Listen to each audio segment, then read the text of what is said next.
tutaenda moja kwa moja kwenye kuanza kuwapa nafasi wapate kuongea na nyie mawili machache, nikimkaribisha Kevin Pisa, alafu baadaye Scott Ferro, na hatimaye tuanza kwa introduce mabondia ambao watashiriki mpambano siku ya 29 pale Netido Arena. Karibuni. Karibuni sana Watanzania wote mnaoangalia kupitia Azam. Karibuni sana waandishi wa habari mlioko hapa. Na vile vile tunapenda kutambua uwepo wa Scott Ferro pamoja na Howard Goldberg. Scott ni partner wetu wa GBS. Kusaidia kuweka pambano hili na kuleta mabondia mbalimbali kutoka nje ya Tanzania. Na vile vile tunaye rais wa WBF Howard Goldberg ambaye yuko hapa nasi. Kwa leo cha muhimu ni kuja kuwatambulisha wapambanaji walioko hapa leo. Hatutaki kuchukua muda wenu mwingi sana kupoteza, bali tujue wale ambao wamefika hapa na muweze mkatambua wale ambao watapanda ulingoni siku ya Ijumaa kupambana katika Rumble in Dar. Na tunapenda zaidi kuwashukuru masponsors wetu ambao mnaona hapo nyuma kwenye bango, kiwepo CRDB, Tanzania Tourist Board, Skyline ambao wamesaidia logistics za kwetu, Onomo Hotel ambao wametusaidia vile vile, tuna Hotel de Mag vile vile ambao tunafanya nao kazi na wengine wengi, Precision Air bila kuwasahau. Na napenda kumkaribisha Scott ili aweze akaanza zoezi hili la kutambulisha hao ambao wako hapo leo. Asante sana.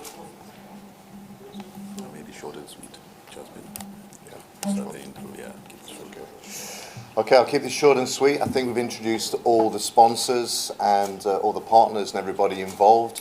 So I'm going to hand the mic across to Levis and we'll start to bring up the fighters, introduce the fighters to the fans, everybody watching at home. So I'll pass over to Levis. Kama nilivyotangulia kusema hapo awali, nitamention kwanza wale ambao watapambana, lakini wale nitakaokaribisha mbele nitawaita. Pambano la utangulizi nitarudia litakuwa kati ya Said Mlosi kutoka Tanzania pamoja na Hashim Filanga kutoka Tanzania. Pambano litakalofuata litakuwa kati ya Kaminje Ramadhani pamoja na Hafidh David wote kutoka Tanzania. Pambano litakalofuata litakuwa na Sumai Muki, Revai Madondo kutoka Zimbabwe, Sumai Muki kutoka Tanzania. Pambano litakalofuata litakuwa la Happy Daudi Mwajike, yeye atapambana na Lolita Muzea kutoka Zambia. Na pambano litakalofuata litakuwa kati ya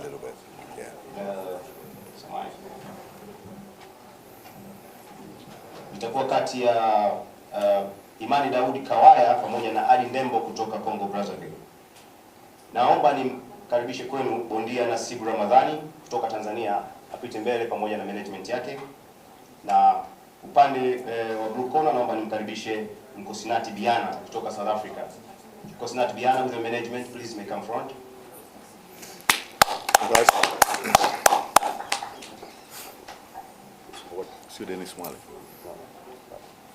Nasibu and Biani. Nasibu here in the management? Yep. Yeah.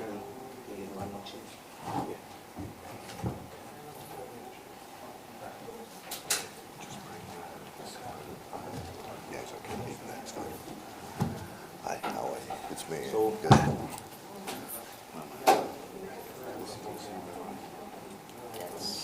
Nasibu? Biana. Nasibu. Okay, cool. that's Nkosinati Biana. Okay, if we can give them time to speak. Through the fighters a bit now. So what we've got right now is we've got a very popular favorite here from Tanzania in Nasibu. So a very popular fighter here in Tanzania. You've got a record of 30, 16 and 2. You've only been stopped 4 times. How do you feel about the fight? Do you want to tell everybody at home how you feel about the fight and what they can expect on the 29th of January? Unajisikiaje kuhusu pambano linalokuja?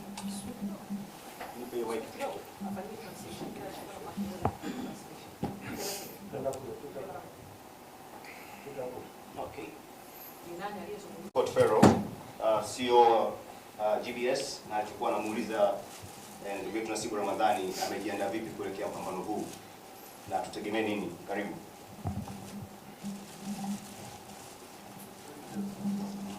Kwanza napenda sana kumshukuru Mwenyezi Mungu. Simama. Kwanza napenda kumshukuru Mwenyezi Mungu kwa kunipa uzima. Napenda kushukuru uongozi wangu na kocha yangu pia.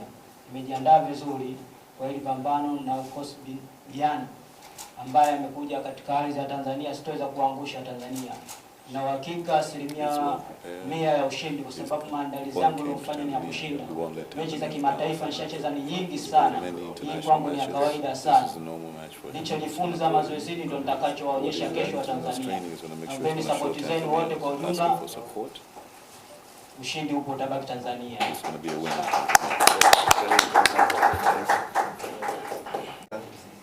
I'm here with my coach, Emil Price. Yeah, we are here for the fight, not any holiday.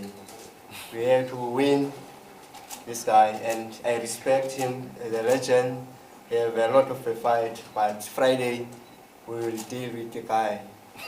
Very nice and boxing, nothing else. Thank you. Alichokisema ni kwamba yeye hayupo hapa kwa ajili ya likizo, lakini anamheshimu sana mpinzani wake na anajua atakachokifanya. Sawa.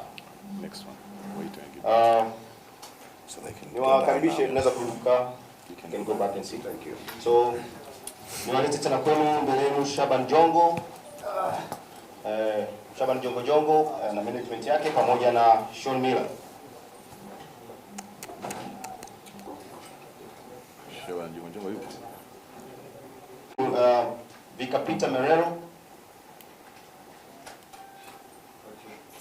Okay. Basi tumrudishe Sean Miller. Yeah, please. Yeah. Sean Miller, please come forward. Just have a seat in the word. Where do you want? Okay. Sean, welcome from the United States. Fantastic to be here in Tanzania. So Sean, just looking at where you are right now, you're standing with a record of 18 wins, 5-1. But you have been stopped 3 times. You've been here before looking at the WBF title. This is something you want to get your hands on now. You want to make things work. What's your plan for fighting? What are you going to do different to make sure that you become the victor on Friday? Yeah. Thank you. Good. Oh, okay. Go ahead. Sorry, 1 minute. Go ahead. Oh, okay. Sorry. Swali ni kwamba kutoka Marekani, amekuwa ameshinda mechi zaidi ya 13 na kapoteza 3. Swali linakuja kwake ni kwamba safari hii amekuja na mbinu gani ili aweze akapambana na kuhakikisha kwamba anaondoka mshindi hapa Tanzania. Thank you everybody for allowing me to be here. It is an honor, a privilege, so I am very happy and excited. Scott, to what you asked me, I know I have a very tough fight ahead of me, and every fight is very tough. He's a very, very strong, tough guy who I've prepared for, and I'm going to do my best to win and bring the title back here with me. Fantastic, fantastic. Anaamini kabisa kwamba kila mechi inakuwa na ugumu wake, na naamini kwamba atakayepambana naye ni bondia ambaye ni mzuri. Kwa hiyo yeye anachofanya ni kuhakikisha kwamba atakuwa anatumia mbinu zake kuhakikisha kwamba anashinda. Yes, with that being said too, I respect Django very much, and I look forward to having a great fight with him. Vile anamalizia kwamba anamheshimu sana Jongo na anaamini kwamba watakuwa na mechi nzuri. Asante. Thank you, Sean. Also on that, I know Jongo's not here right now, but just looking at Jongo's record as well, as you can see, he's never been stopped. He has got losses, so he's a very durable guy. He's a tough guy. He's going to come to fight.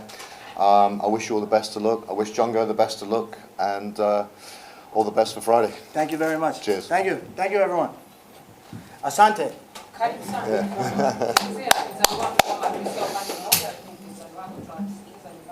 Kama ambavyo tumesikia upande wa Sean Miller, lakini mpinzani wake kama mnavyofahamu yuko njiani kutokea Bagamoyo. Tungeweza kusikia kutoka kwake, lakini naye na tunatumaini amejiandaa vizuri kama ambavyo mmekuwa mkiona vyombo vya habari vikimfikia. Niende sasa kuwakaribisha pambano linalofuata. Hii ni co-main event, and this is between Tebo Pulev. Please, Tebo Pulev and management would come forward. Upande wa pili ni Vika Peter Merero ambaye naye yuko njiani. Karibu. All right, you want to speak to Tebo alone. Fantastic, fantastic. So, I mean, look, guys, ladies and gentlemen, we have something right now fantastic. We have right here, give a round of applause for the current Cruiserweight WBA International Champion, Tervel Pulev. It's an absolute honour to have Tervel here today with his management here at Valio. And also, if you don't mind, I would like to bring up and sit on the front here. He's a heavyweight legend. He recently fought Anthony Joshua on short notice. Could have been a whole different story. But anyway, in these difficult times, let me introduce to you the one giant of a man, somebody huge in the heavyweight division, Kubrat Pulev. Come and join us, Kubrat. Come and join us, Kubrat. Have a seat. Yeah. Thank you, sir. Good. So I'm going to pass the mic on now to Tervel and Valio. I think what I'll do first is I'll pass across to Valio to talk about Tervel and a bit about Kubrat and, you know, their journey and where they've been and what the preparation's been like for fight nights. And I'll pass you on now to the management. Absolute legend in the business, been in the business over 35, 40 years. And Valio looks like it's a day one for him. He's a fresh, good-looking man. So I'll pass you across to Valio. Yeah, so first translation.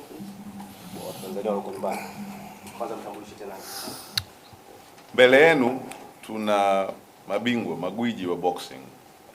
Upande wangu wa kushoto, huyu ni champion wa dunia katika weight yake, Tervel Pulev, akitokea Bulgaria pamoja na meneja wake.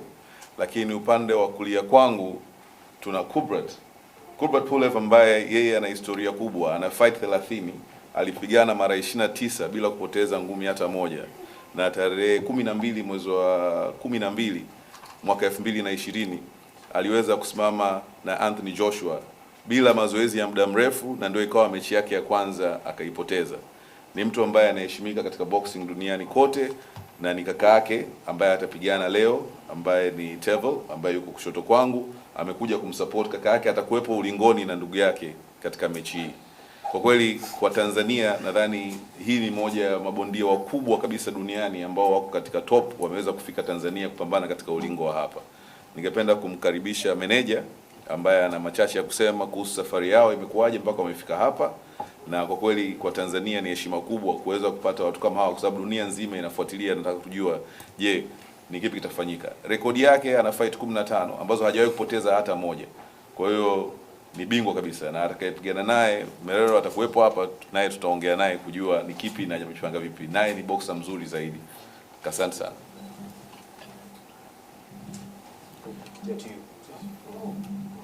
Boom imetoka. So what's your thoughts on the fight tonight, on Friday? You know, how's the preparation? What do you think to Tanzania? Just tell us a little bit more about yourself and the relationship with Tervel and Kubrat, and you know, and what it's like to be here in Tanzania. Well, first of all, it's been a long and wonderful journey for me. I've been in the business of boxing for the last 30 years, and I fell in love with boxing about 45 years ago. One movie started all, the movie Rocky got me started in this wonderful game, and it hasn't stopped. I keep on going around the world. Only last month we got up to the very top, the crown jewel of boxing, the heavyweight championship of the world. Our man, Kubrat Pulev, representing a country of 7 million only, of Bulgaria, represented us well. He fought bravely, he fought like a warrior. There was many obstacles getting up to that throne. And we felt just a bit short, but we haven't given up. Now, in the face of his brother, who was in his corner, Tervel Pulev, we're pursuing the Cruiserweight Championship of the world.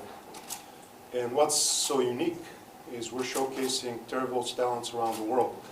And now we're proud to be in the most wonderful country of Africa, Tanzania, which I'm very familiar with for the last 45 years. When I was 7, my cousins were in Dar es Salaam studying my age. Sending me pictures from the Serengeti, from the beautiful country of Tanzania. So I wished upon a star to be here one day, and here I am. Fantastic, fantastic. Life is wonderful. So, Tervel Pulev is a bronze medalist from 2012 Olympic Games in London. He only lost to a very tough man by the name of Alexander Usyk, who's no joke, we all know who he is. So now he is out there in the professionals, 15-0, 12 knockouts, ranked number 7 in the world. Yeah. And without further ado, I want to introduce him to you guys and let him say a few words. Tervel Pulit.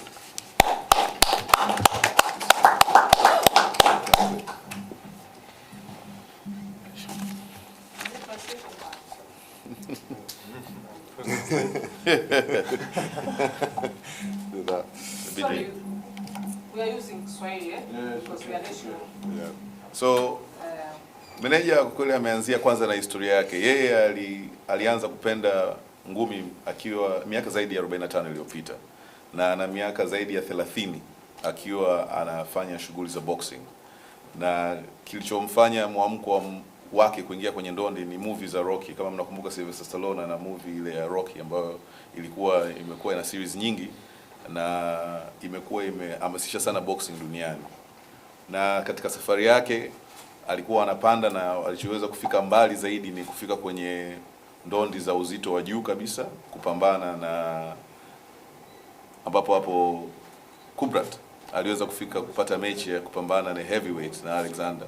Na alipofika hapo, bahati mbaya wali fall short, lakini anaamini kabisa safari yao itaendelea na watarudi tena wakaendelea. Kwa sasa hivi wanazunguka na Tervel kumshowcase duniani, ambaye ashakuwa bronze na medali ya bronze mwaka 2012 kwenye Olympics, na anaamini kabisa kwamba safari hiyo itafika pale anapotaka kufika, na ana furaha kubwa kuwepo Tanzania. Yeye Tanzania anaijua toka na miaka 7, kwa sababu alikuwa na ndugu zake ambao walikuwa wanaishi Tanzania na walikuwa wanamtumia picha za Serengeti, na akawa amepapenda sana. Kwa hiyo kwake ana furaha kubwa kwamba Tanzania alikuwa anaiota kuifika siku hiyo, kutokana na ile pambano naye ameweza kufika hapa Tanzania. Na baada ya hapo tungependa kumkaribisha champion Tervel kuweza kusema machache.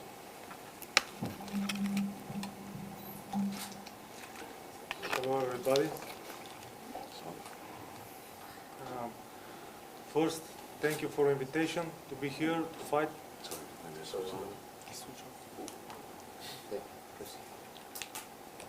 First of all, thank you for the invitation to be here to fight in Tanzania.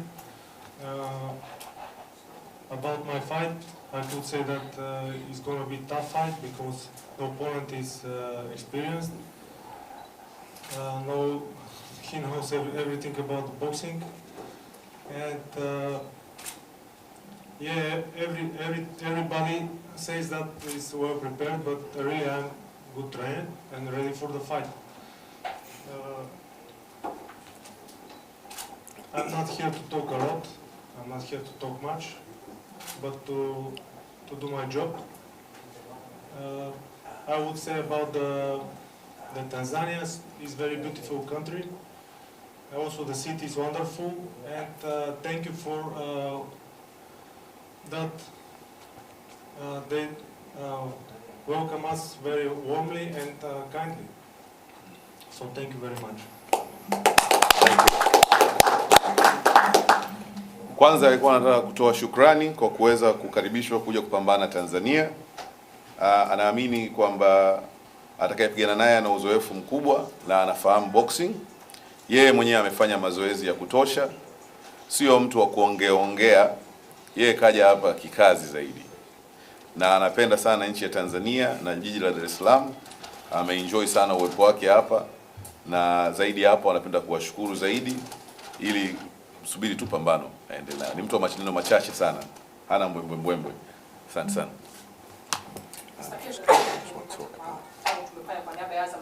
Going across now to Kubrat. Welcome to Tanzania, Kubrat. Pleasure having you here. So you'll be cornering your brother on Friday. You know, you're obviously a very close family, a fighting family. But let me just tell you this right now. You know, I mean, when you two brothers walk into a bar, it's the wrong people to pick on, I guess, right? You know. But on top of that, you know, I mean, what's your thoughts on your brother's career, and tell us a little bit more about, you know, what you think to Tanzania yourself, and what's your thoughts about Tervel and his upcoming fight on Friday. I'm just going to pass now to translate and then across to you. Kwanza amemkaribisha champion. Pili anamuuliza yeye na kaka yake alikuwa na totani kidogo, kama waingia sehemu hivi mtu kuanzisha ugomvi nao kwa kweli inaweza ikawa ni kitu ambacho sio wazo zuri. Lakini muhimu zaidi anauliza kuhusu mdogo wake amejitayarisha vipi na yeye kumsimamia kwenye kona, na vile vile anaonaje kuhusu Tanzania kutoka amefika na mpaka sasa hivi mawazo yake nini kuhusu Tanzania.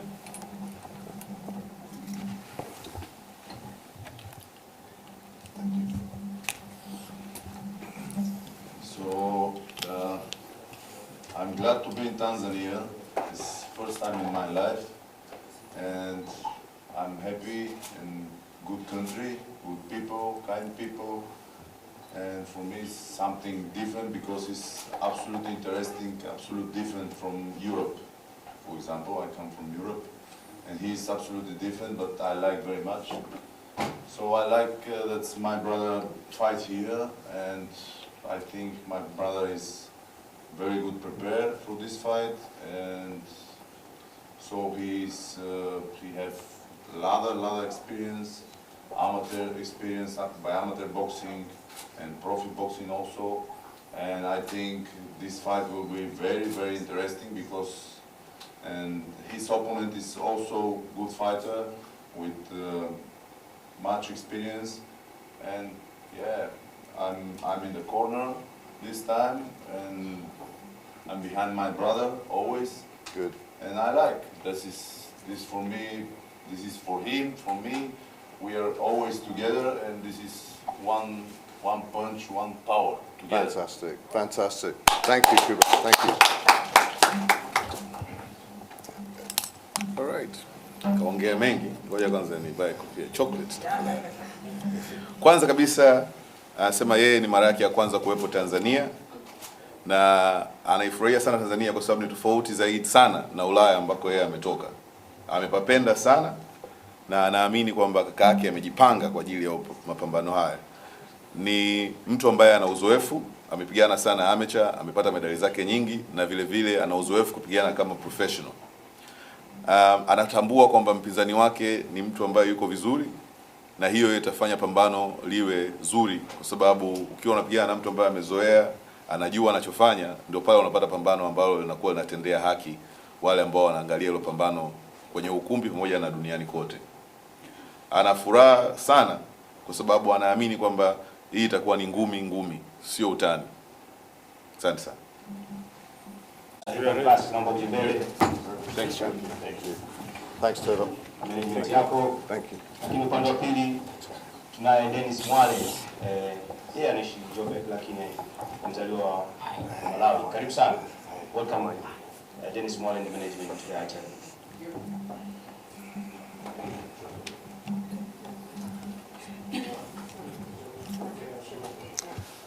So we now get to the main event of the evening. Class versus Mwale. So first I'm going to go to the local hero here and the local favourite, Ibrahim Class, with a record of 24-6-0. And I want to ask you, Ibrahim, if you can tell me what's your thoughts on the fight. Have you studied your opponent? This is quite a good test for you because Mwale is coming in as an unbeaten prospect with 3 knockouts in his record at 8-0. It's going to be a tough challenge for you, a tough fight.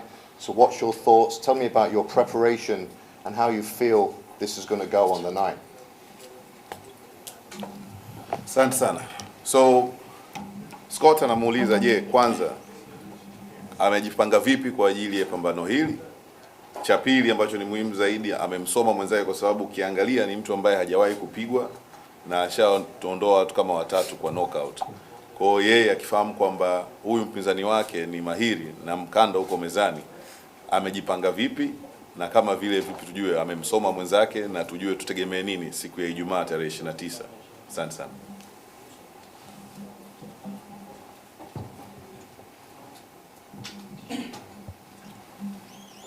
Assalamu alaikum. Napenda kwamba sema nashukuru Mungu mpaka jioni kwa niko fresh, training ya kutosha.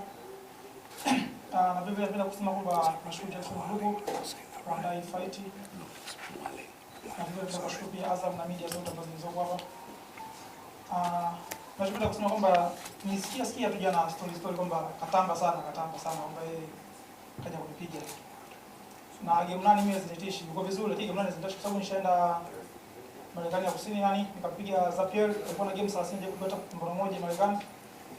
Kwa hiyo huyu kwa mimi ni cha mtoto, ni mzuri lakini mimi ni cha mtoto tunasema kwamba nachomwambia kwamba yeye ni mzuri, mimi ni mzuri. Kwa hiyo maneno sometimes unaweza kuwa naongea maneno mengi lakini mwisho wa siku tutaishia hapo, lakini mwisho wa siku tutabaki kwa ulingoni na tutaonyeshana umwami. Ninachosema kwamba mkanda hauwezi kutoka Tanzania. Kutoka Tanzania, hauwezi kutoka Tanzania. Tutabaki hapa kwa baba yetu John Pombe Magufuli kwamba kazi inaendelea.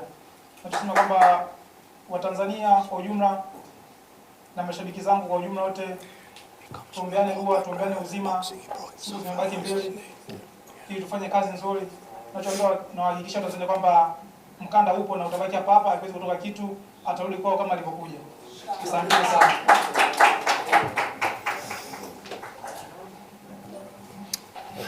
I suppose being the, Ibrahim, being the local favourite, and you've got a fantastic story. I know through boxing, it's been a tough journey for you. You come from a very, I would say, challenging background, and through boxing you managed to buy yourself a house, put yourself on the right path to success, and I really commend anybody doing that. This is a very, very tough business, and for you to do what you've done and keep moving forward, you're making your country proud, and it's a pleasure to have you on the main event, and I wish you all the best on the night.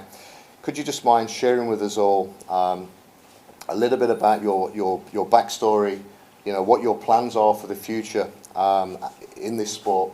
Do you see yourself as class and becoming world class?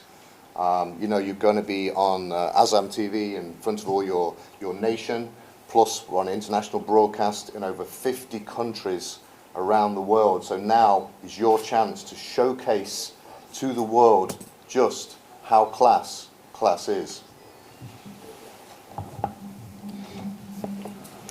Kwanza ningependa kurudi nyuma kwa jibu la Ibrahim Class to you.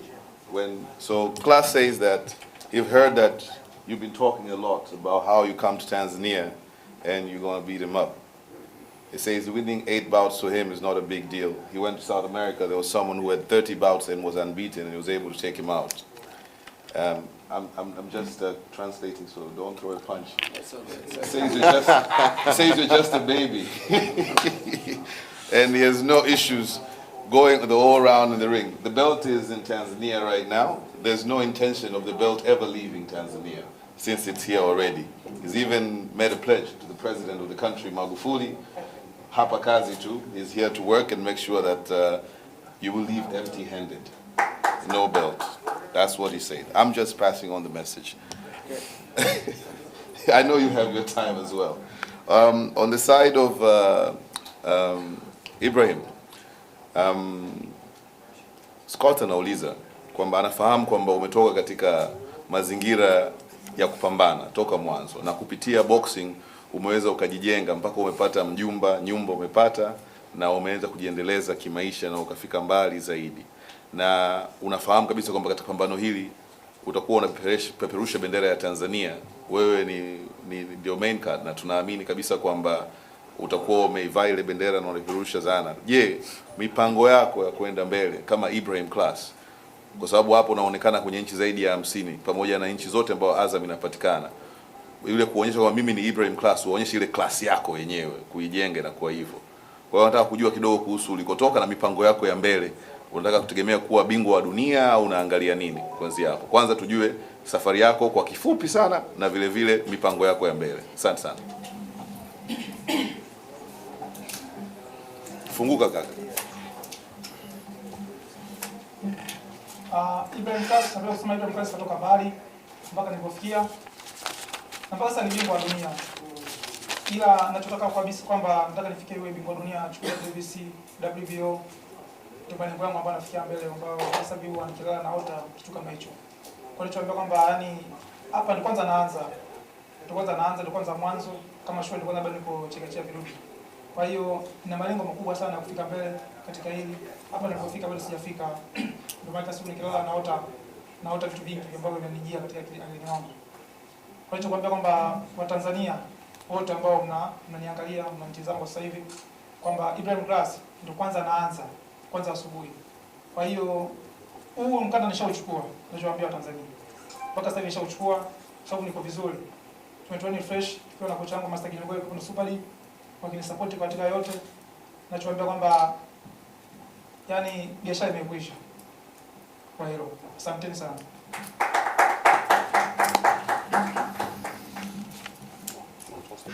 Yeah. To your opponent, Dennis Mwale. Sorry, I said your name incorrectly. I don't want to do that because you're right next to me, too close for my comfort. So there we go. Managed by an absolute superstar of a manager, Jody Solomon, right there. Looks after a fight as well. Make sure they're looked after. Bringing an undefeated prospect to Tanzania to beat one of your favourite sons of Tanzania. So Dennis, you're 8-0. You're unbeaten. You've got 3 KOs.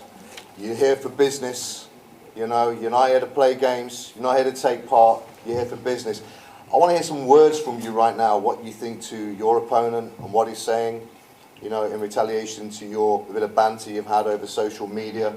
And tell us about yourself and what your preparation was like for the fight and what your prediction is on Friday for the main event, how you see this fight going. Kwanza ameanza na kumfagilia kuhusu rekodi yake ambayo ni 8-0. Hajawahi kupigwa huyu bwana. Hayuko na meneja wake ambaye amekuja naye hapa ambaye anamlinda vizuri sana kuhakikisha kwamba anafika pale anapotakiwa kufika. Lakini swali linakuja, je, amejipanga vipi yeye? Na hii shughuli za kuongea hizi zinazosikia huko kwenye mitandao na yeye vile vile alivyoongea, ana kipi cha kusema kuhusu mpambano huu na atuambie zaidi yeye kuhusu yeye. Okay. Hello everybody. Stand up as the camera angle. Yeah, first of all, I would like to thank the God for the good healthy life and not having injury in training. And thank you to Jackson Group and Global Boxing Stars. So I would say thank you very much guys for the opportunity. This is my first title fight, and I've prepared well. And the contract came in time, and I'm ready for the fight. Anyway, about social media, I would say that I've been talking too much. It's fine. I won't talk too much here. I'll just say I'll talk more in the ring. Thank you very much for the opportunity, and asante sana. Kwanza amependa kushukuru Jackson Group pamoja na GBS kwa kufika hapa. Cha pili, anaamini yeye amefanya mazoezi, amejipanga.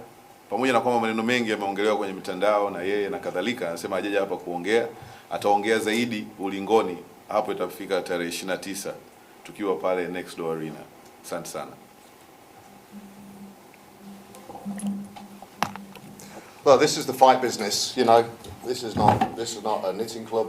You know, this is the fight business. This is what we do. Rightly so. You know, he wants to mentally beat his opponent before the night, and so does Ibrahim.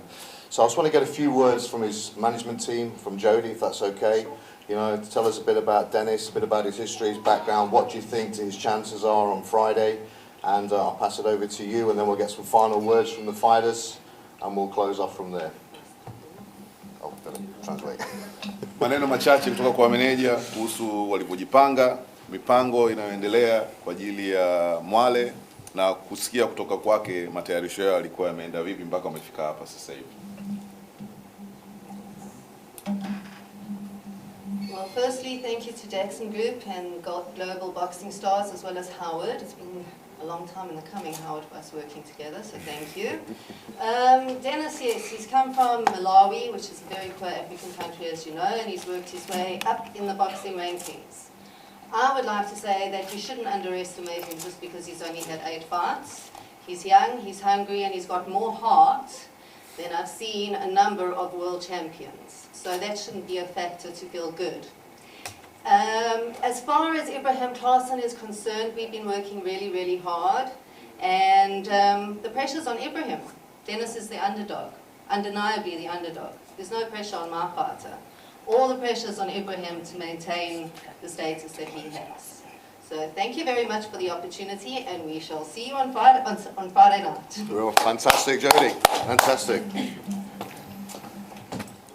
Wana kwanza Mwale ametoka kwenye nchi ya Malawi ambayo sio mimi nasema, ni nchi ya kimaskini sana, na amepambana sana kupanda ranking za boxing mpaka afike alipofika. Muhimu zaidi anasema msimchukulie poa kwa sababu ana rekodi ya mechi 8 tu. Hiyo kwake kwanza ni kama advantage kwa sababu yeye anavyoingia ulingoni anaingia na mtu ambaye ana experience zaidi, ameshinda zaidi. Kwa hiyo anaweza kuwa na ukubwa wa kupoteza zaidi ni Ibrahim Class. So pressure iko kwa Ibrahim kwa sababu Ibrahim yeye amemzidi kwa rekodi na amemzidi kwa uzoefu, lakini huyu kijana ana kiu kali sana. Kwa usipoangalia naweza akamuondoa na huo mkando ukaondoka. Sio tutamwambia nini Mago hapo. Asante sana.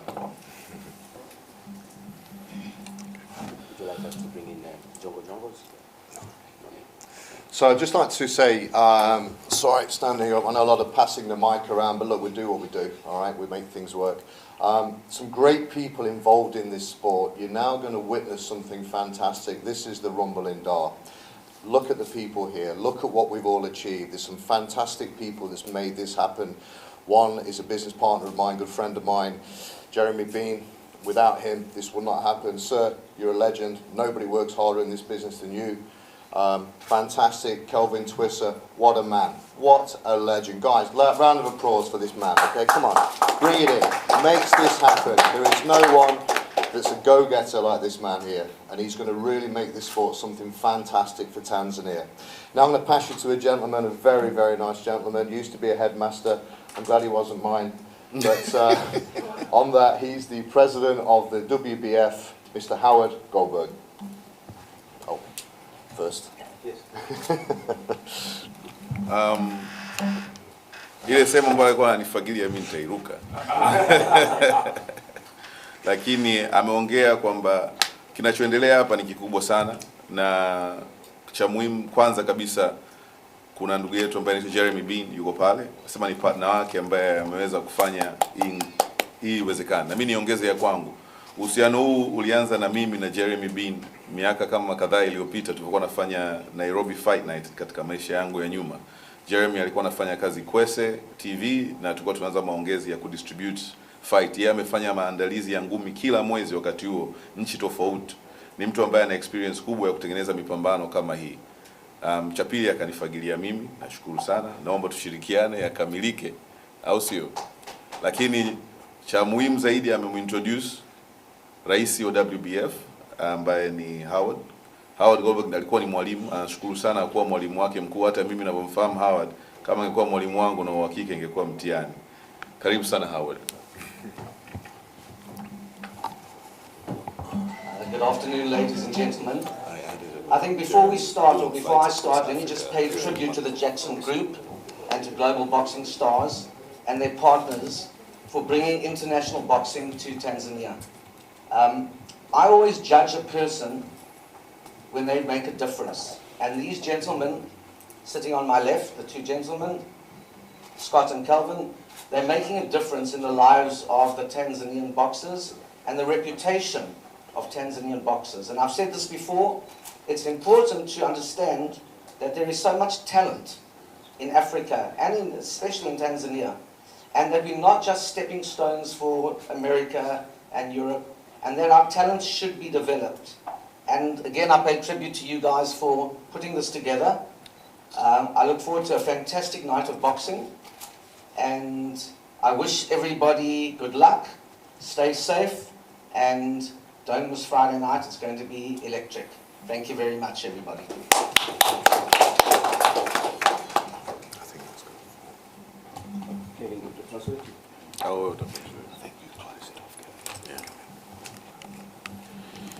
Okay.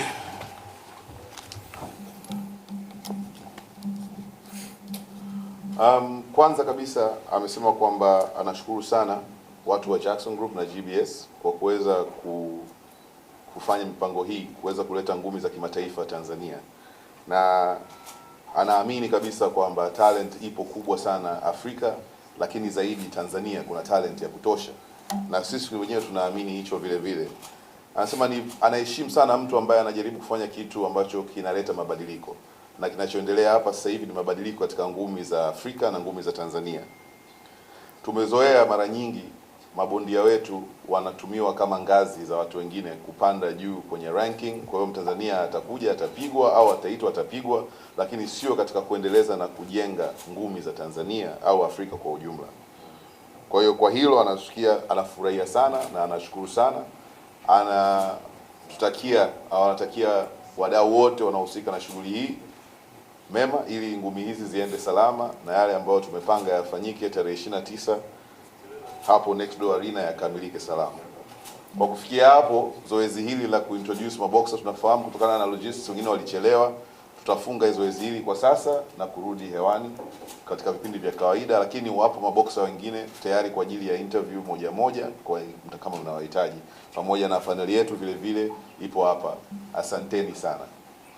So I finish up saying that with this, we'd like to wrap it up. But they can do individual interviews. See you Friday night, 29th, for the Rumble in Dar.